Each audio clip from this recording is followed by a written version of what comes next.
अब तेरी जान कौन बचाएगा अभय? राघव ने जहरीली हंसी के साथ कहा।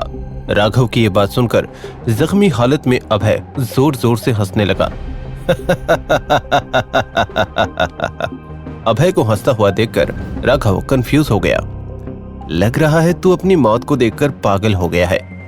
इससे पहले राघव आगे कुछ भी बोलता, चारों तरफ एक बंदूक चलने की आवाज गूंज उठी।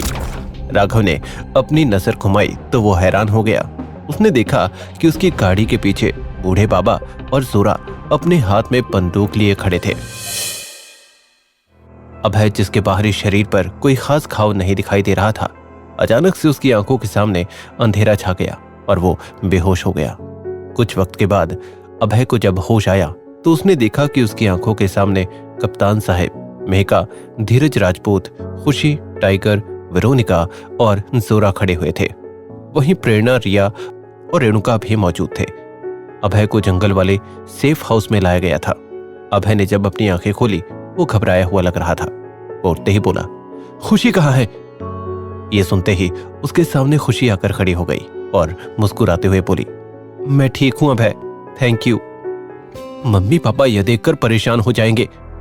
अभय की ये बात सुनकर धीरज राजपूत बोला, अभय, तुम्हारे पापा को मैंने इन्फॉर्म कर दिया कि तुम शहर से बाहर किसी काम से गए थे, वहां तुम्हारा एक छोटा सा एक्सीडेंट हो गया था। यह सुनकर तुम्हारे मम्मी पापा डर गए थे, लेकिन मैंने उन्हें समझा दिया कि कुछ खास चोट नहीं लगी। तभी अभय को कुछ याद आया और वो अचानक से जोरा की तरफ देखकर बोला, राघव कहाँ है? उसके साथ क्या किया तुमने?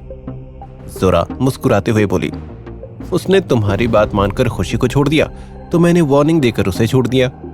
वो वार्निंग से मानने वालों में से नहीं है, उसका तो जल्द ही कुछ करना पड़ेगा।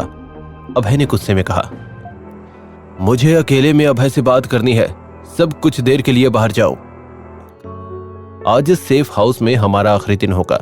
यह लोकेशन एक्सपोज हो चुकी है, हमें कहीं और मूव करना होगा। तुम्हारे घर जाते ही हम सब दिल्ली निकल जाएंगे। अब हम जो भी करेंगे दिल्ली से ही करेंगे।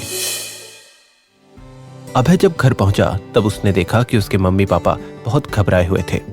मेरे बेटे, हमसे दूर मत जाया करो, तुम्हें एक बार पहले खो चुके हैं, दोबारा नहीं खोना चाहते। तभी अभय की मां बोली, ये ऐसे हमारी बात नहीं मानेगा, मैं इसकी अब जल्दी से जल्दी शादी करवा दूंगी, बीवी की तो सुनेगा। यहां भी शादी का नाम सुनकर अभय का सिर चकराने लगा। मम्मी, आप मेरी शादी के बारे में मत सोचो, मेरी एक गर्लफ्रेंड है। तुमने कितनी खुशी की बात सुनाई है अभय, अब जल्दी से उससे मिलवा दो हमें। वो झट से बोला, मम्मी मैं तो मजाक कर रहा था। तो फिर मैं जिस लड़की से मिलवाऊंगी चुपचाप मिल ले, समझा? तभी उसे उर्वशी की वीडियो कॉल आई। मैं कैसी लग रही हूँ अभय? अगर मैं अच्छी लग रही हूँ तो तुम मेरे पास आ सकते हो।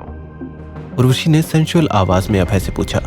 अभय ने उर्वशी की बोली हुई बात को इग्नोर करते हुए चिढ़ते हुए कहा, इस बकवास के लिए फोन किया है तुमने मुझे? मैं तुमसे काम की बात करती हूँ। बेताल मुंबई आ चुका है। बेताल? अभय ने तुरंत जवाब दिया। बेताल का नाम सुनते ही उसके दिमाग में हजारों चीजें घूमने लगी थी। बेताल, जिसे ज्यादातर लोग फैशन वॉकर के नाम से जानते थे, वो अंडरग्राउंड किलर रैंकिंग में चौथे स्थान पर था।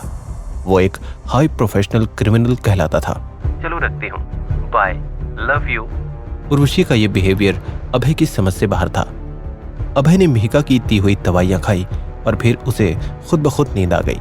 अभय जब सोकर उठा तो उसने महसूस किया कि वो पहले से बहुत अच्छी हालत में था। वो जल्दी से तैयार हुआ और खुशी से मिलने के लिए चला गया।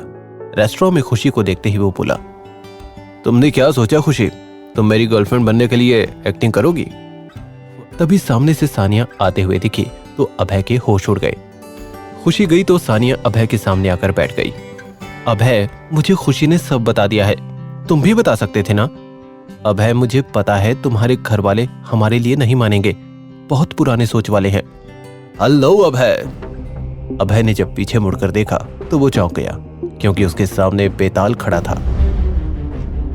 क्या बात होगी अभय और बेताल के बीच में? कैसी होगी सानिया और अभय के मम्मी पापा की मुलाकात? ये जानने के लिए देखिए बंदा ये बैड ऐसे का अगला एपिसोड सिर्फ पॉकेट एफएम के YouTube चैनल पर। और बंदा ये बैड ऐस के सारे एपिसोड्स को सुनने के लिए डिस्क्रिप्शन में दिए गए लिंक से डाउनलोड कीजिए पॉकेट एफएम ऐप।